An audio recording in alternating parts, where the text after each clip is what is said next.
tasbu bis-swit il-ronfon kif tbatti x-xemx sajfija. Insellmulkom u nilqawkom għal episodju ieħor mis-sensiela ta' etimoloġija. Il-programm fejn nozzu f'nisel il-kliem biex nifhmu aħjar l-istorja tiegħu. Iż-żewġ kelmiet li għandna likom illum jistgħu jfakruna fit-terminoloġija tal-karozzi. Fl-ewwel parti tal-programm, William Zammit se jkellimna fuq is-similitudni idiomatika Isa Karrakka, waqt li fit-tieni parti Joseph Borch se jagħtina tarif fuq l-etimoloġija tal-kelma stepni. Kif ilna naraw f'dawn is-sensieliet ta' etimoloġija, il-kliem u l-espressjonijiet jaf ikollhom storja antika ħafna.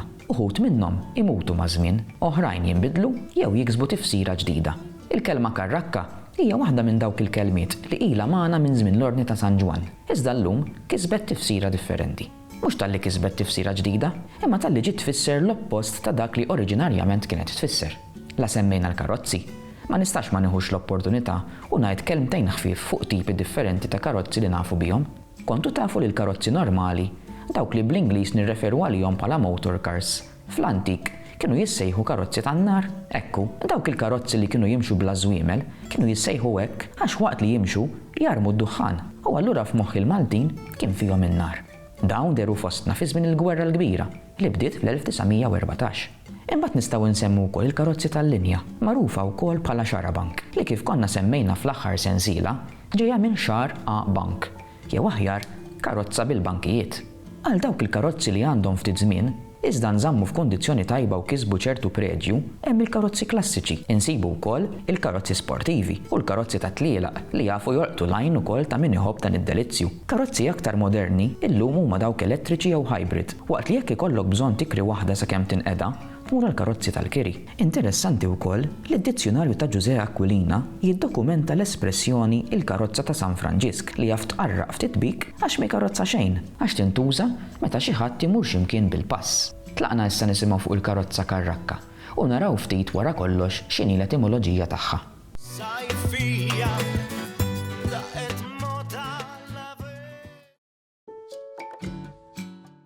Espressjoni kurjuża li kultant għadek tismaħħa sal-lum għal kien forsi bil-mod il-mod, sfortunatament xi wħud minna donna qegħdin nitilfuhom. Tisma' l-espressjoni Isa Karrakka. U naturalment tajt x'inhi s-sinifikat ta' din il-Karrakka.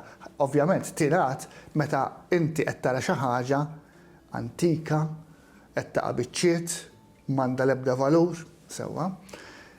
Isa Karrakka, x'kienet dil-Karrakka li allura ntrabdet dan it-terminu f'din l-espressjoni. Il-Karrakka fil-glorja tagħha ma kienitx xi ħaġa qed taqa' biċċiet, il-Karrakka fil-glorja tagħha kien l-ikbar bastiment fil-flotta tal-kavallieri ta' San Ġwan meta ġew Malta fl-1530. Ġifieri altru milli kienet Karrakka fis-sens modern tal-kelma. Dal-bastiment kien is-Sant'Anna,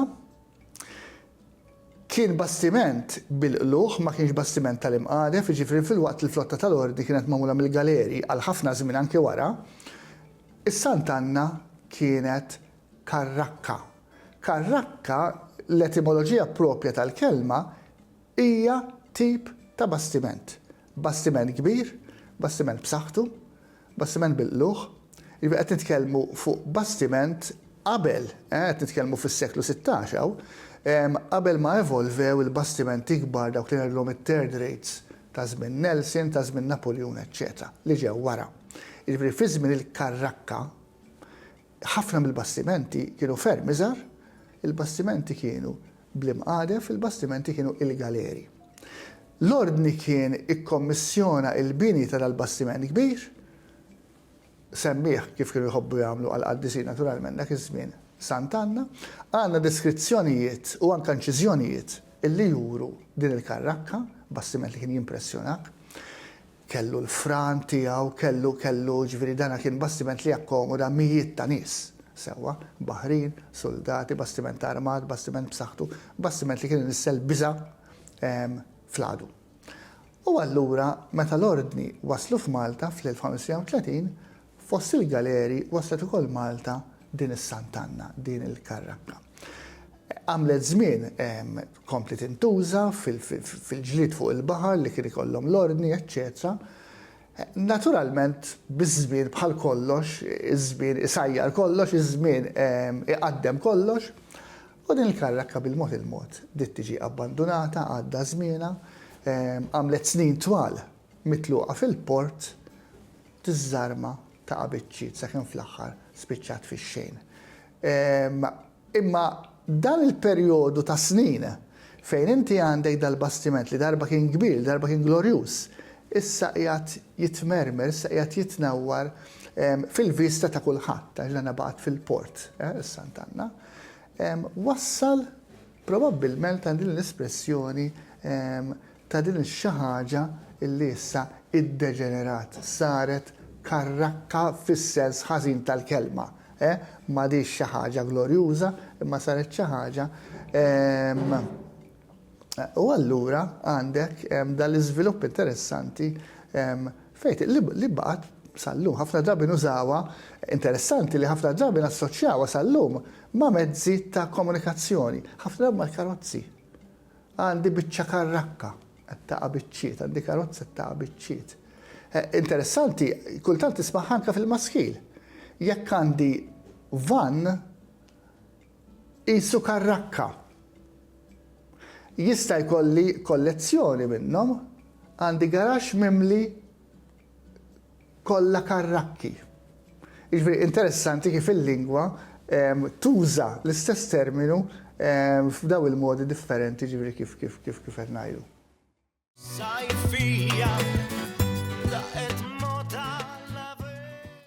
Issa li qtajna l-kursità li l-etimoloġija ta' karrakka ġejja minn isem uffiċjali ta' terminu nawtiku li kien jintuża fi żmien l-ordni. Fit-tieni parti tal-programm ukoll se nitkellmu fuq kelma li l-oriġini tagħha ħareġ minn isem jew kunjom. Però x'isem? Jew x'kunjom hu dan li minnu ħirġa l-kelma stepni? Ħanħallikom ftit bil-kursità għalissa. Kif wieħed jista' jobsor, il-kelma stepni tintuża wkoll fl-Ingliż u daħlet Malta fi żmien l-Ingliżi. Meta nħarsu ftit lejn il-karozzi tagħna, nintebbħu li hemm ħafna kliem tekniku li ħadnieh mill-Ingliż. U llum nużawh bla ebda problemi ta' xejn għax kiseb tifsira speċifika u għandna bżonnu biex il-lingwa ma tistaġnax.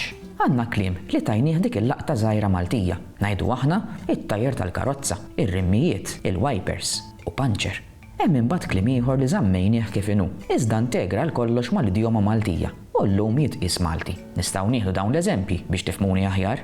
Ftaħt il-bonnet, missew lill-bumper u saħan lir-radiator. Hemm ukoll kliem kompost magħmul minn żewġ partijiet li daħal fil-lingwa. Ngħidu aħna shock absorbers, windscreen, il-fog lamps, is-sunroof, il-hubcap u d-dashboard. Infakkarkom li bid-deċiżjonijiet numru 2 li nħarġu fl-2018 mill-Kunsill Nazzjonali tal-Ilsin Malti, dan il-kliem kompost li daħal fil-Malti mill-Ingliż irid jinkiteb bil-fors bl-Ingliż. Mela tippruvawx tiktbuh la Maltija għax illum jitqies bħala żball ortografiku u laqgħet insemmu l-ortografija u r-regoli ortografiċi. Illum il-kelma karozza trid tinkiteb bil-fors berre waħda, iżda d-diminuttiv karozzin jew karrozzin għadu meqjus bħala varjant u jista' jinkiteb berre waħda jew bit-tnejn. Imxu issa nisimgħu lil Joseph Borch jagħtina informazzjoni dwar il-kelma stepni.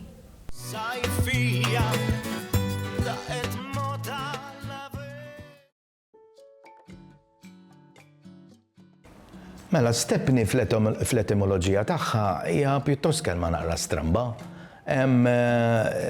Fl-Ingilterra tirreferi għal spare wheel u fl-Amerikan jgħidulek spare tire. Issa dejna nsibuha tintuża f'dawk il-pajjiżi li kienu parti mill-Imperu Ingliż jew inkella kienu l-kolonji tiegħu. Ngħidu aħna l-Indja, l-Bangladesh, il-Pakistan, u inkluż anke pajjiżna. Il-ġenerazzjoni tiegħi ta' qabel żgur kienu u għadhom jużaw il-kelma stepni meta jkollhom xi panċer u jridu jsewwuh. Ġifieri dawk tal-età tiegħi żgur li għadhom jużawha. Min fejn ġiet il-kelma? Kurjuża. L-oriġini tagħha jmur lura l-1904. Meta l-karozzi ta' dak iż-żmien żgur ma kienx ikollhom spare wheel jew spare tire, ma kienx ikollhom. Ġifieri miskien inti jekk tkun għaddej is-suq u ikollok panċer U dak iż-żmien it-toroq ma kienux bħal tal-lum, kollha kienu miżgħudin bil-ħofor, u allura kienu spiss kont tieħu bħal. Ġifieri kienet problema serja. Vera għandek il-karozza, għandek il-kumdità. Ma għandekx bil-karozzella ta' żwiemel ġifieri. Imma kien hemm dil-problema ta' meta tifqa' it-tajjer. U ma konċis, l-għunet trid kollok għodda speċjali biex inti tiġġakja l-karozza u tibdel ir-rota. U probabbilment ħatkun il-bot ħafna minn xi post minn fejn jista' jaqdik. Allura dik kienet problema. Għax inti anke terġgħu tgħid dak iż-żmien il-karozzi, ir-roti tagħhom kienu pjuttost goffi, ħafna drabi anke kienu jkunu tal-injam. Biex twaħħala u biex taqlaħħa ma kienx daqshekk faċli jiġifieri sewwa.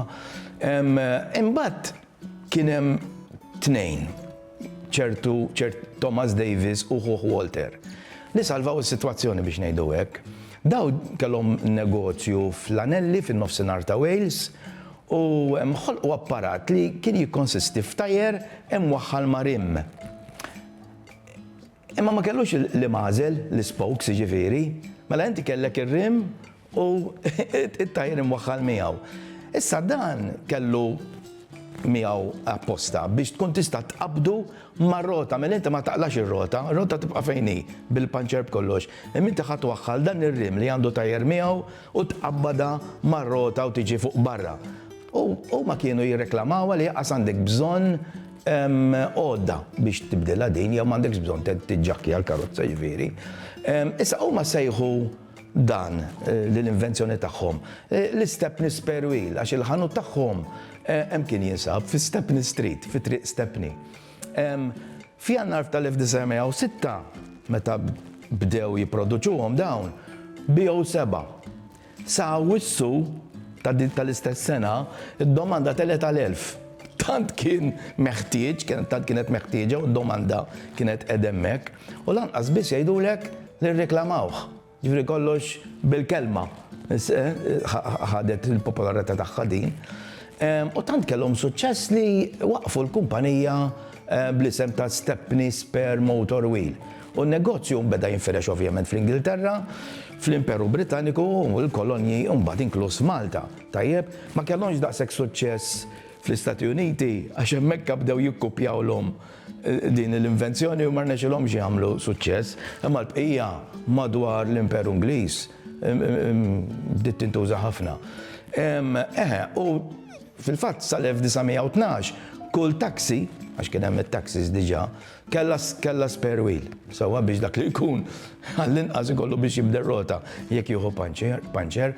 Imbagħad dan in-negozju tagħhom spiċċa ma l-ewwel gwerra dinjija, għax imbagħad sadattant komplew jiżviluppaw modi oħra ta' kif wieħed jibdel tajjer u għamlu iktar faċli biex tibdel rota li jkollha panċer, insomma, u l-negozju tagħhom kien intemm. Però il-negozju tagħhom intemm. Imma l-kelma Stepney baqgħet magħna u baqgħet sallum għadna nużawha sallum.